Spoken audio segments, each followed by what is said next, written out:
Hello, everybody. UFC Wildcat here. And I'm Powder Blue Bolts. And this week we're talking about the Compass Bowl. Or really, it's the BBVA Compass Bowl.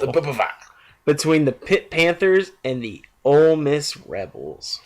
This is going to be a good one.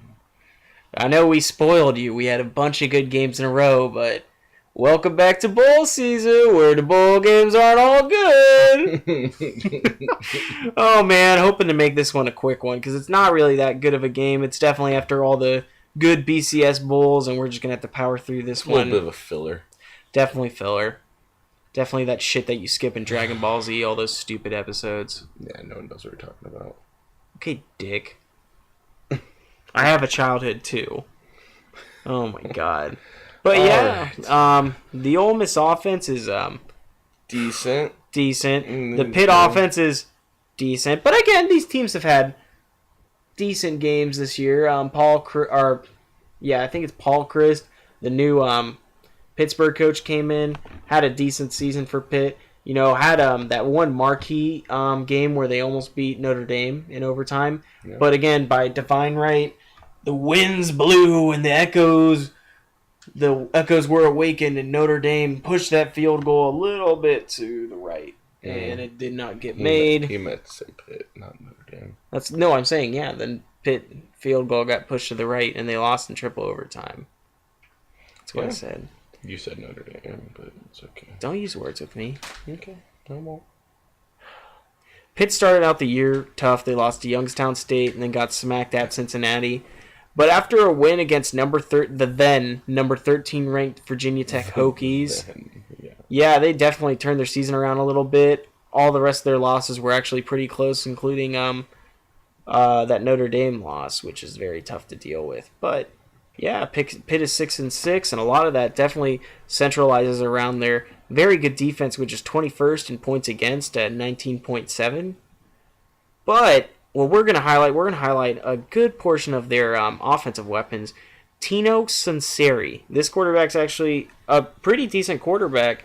Definitely has had his moments. He's definitely had his ups and downs at Pitt.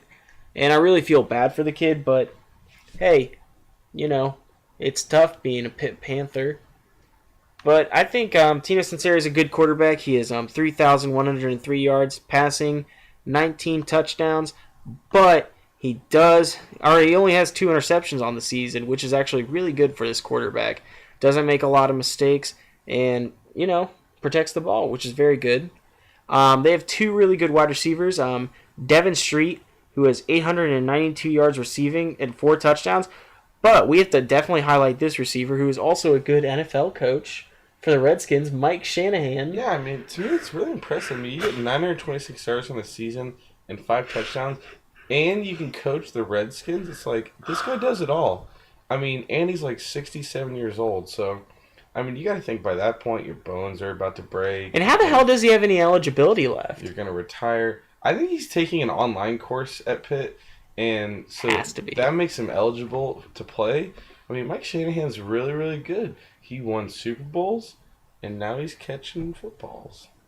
If you cannot tell, This is flowing with sarcasm. This is not the Redskins coach. Yes.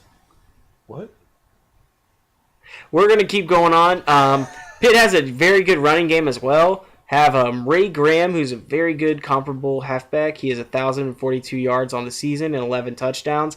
So definitely Tino Sunseri has a good safety net by just turning around and handing it off to Ray Graham, who is definitely one of the better Pitt halfbacks to come through.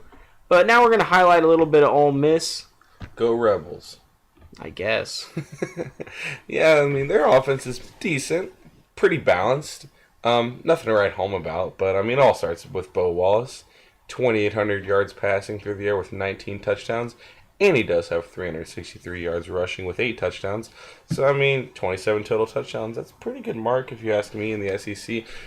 Ole Miss has kind of been a bottom dweller in the SEC, but they've had their moments. I mean, they have had their moments. Yeah. I mean, definitely good for them. They definitely beat at the end of the season, beating their rival to become bowl eligible, 41-24 in Mississippi State. Definitely something to hang your hat on if you're a Rebels fan. Yeah, I agree. But You also got to talk about their good halfback in Jeff Scott. You want to hit up on him a little bit? Yeah, he's got 828 yards on the year and 6 touchdowns, so he's kind of a nice compliment to Ben Wallace on the ground. I mean, if Ben Wallace isn't running it or throwing it, or I'm sorry, yeah. Bo Wallace. And the receiver, Dante Moncrief. I actually guessed his name was Devontae. Turns out it was Dante, so I was pretty close. Yeah, we saw the D and we took a guess. He had 948 yards receiving and 10 touchdowns. So, I mean, they're not amazing numbers, none of these guys, but they're actually pretty solid numbers, especially, like I said, for being an SEC team.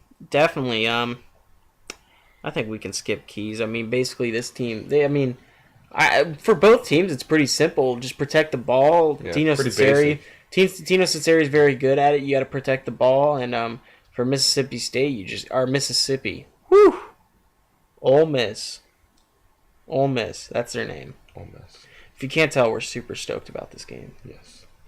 But yeah, Ole Miss just has to, keep the offense balanced like they have been all year. Bo Wallace, he does have 15 picks on the season, so maybe he could protect the ball a little bit more.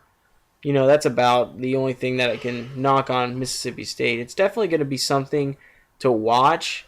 If you are sitting home on Saturday, you've got nothing going on with your life, and you got it comes around to 1 o'clock, you should definitely tune into this game. It could be a good one, but I mean, there have been games where Pitt has played. I know there's a bowl game a few years back where Pitt won 3-0, and it was probably one of the worst bowl games ever. So, you never know. It could be horrible, but it could be a great game. So, definitely it's one that you can tune into, but I would not write home about it. So, what's your prediction for the game? I think Ole Miss is going to win 19-12. Solid. Great analysis. Proud of you.